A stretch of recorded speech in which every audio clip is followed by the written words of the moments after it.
sound from his left ear. He rolled to his feet just in time to catch his would-be executioner in the chin with the rifle butt. Blackburn crumpled into a heap. Another shot whistled past Jake, raising a burning line alongside his neck.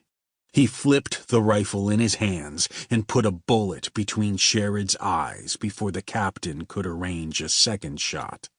His commanding officer rocked back from the blow and stared in disbelief while a line of blood leaked down his forehead to the bridge of his nose. He toppled to the ground, spreading a red halo in the snow around his head, a dark angel of war gone still. Jake ejected the spent cartridge while stumbling to his feet and swung the rifle toward the man nearest him, ready for a fight. Corporal Stubbs raised his eyebrows while holding his carbine loosely in one hand. He stretched out an open palm. "I don't ever poke my nose into the quarrels of white officers. Like to get a man killed." Jake spun in a half circle to find similar restraint from the rest of the troop.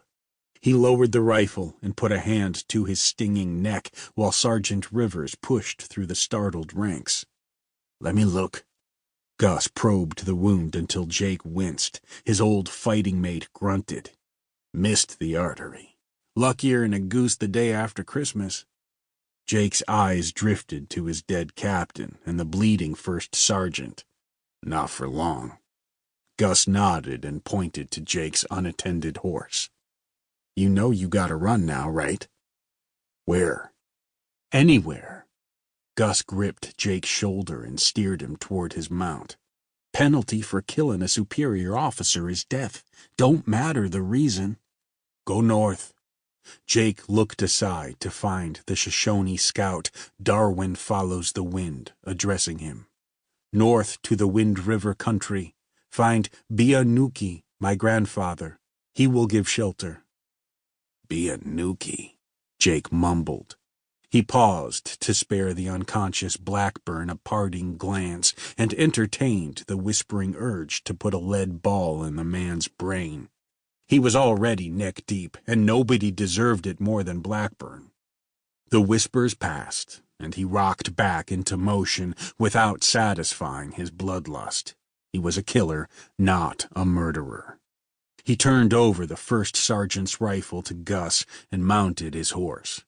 Corporal Stubbs handed up a cloth sack. "Hardtack and jerky for the journey."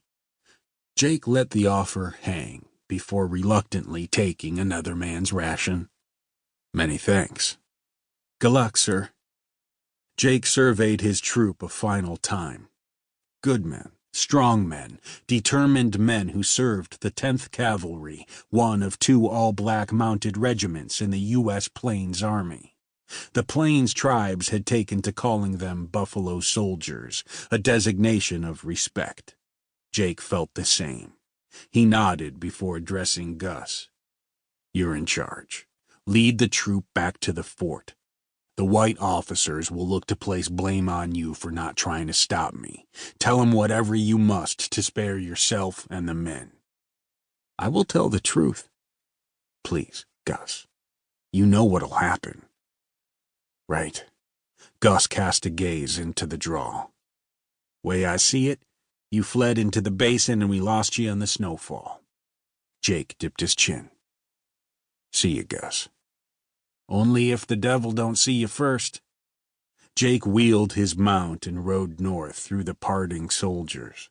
Across the treeless expanse of rolling hills lay the Wind River country and the coming teeth of winter. He hoped the Shoshone would show him more mercy than Sherrod and Blackburn had, but lamented the fact that he deserved none for all the terrible things he'd done. Chapter 2. 7 months later, St. Joseph, Missouri. "Seems a good day to die." Jake tore his gaze from the crystal-clear sky beyond his cell window to find Corporal McQuaid grinning through the bars, clearly pleased with his observation. Jake locked an unwavering gaze on the young soldier until the smile became a memory. "Ain't no such..."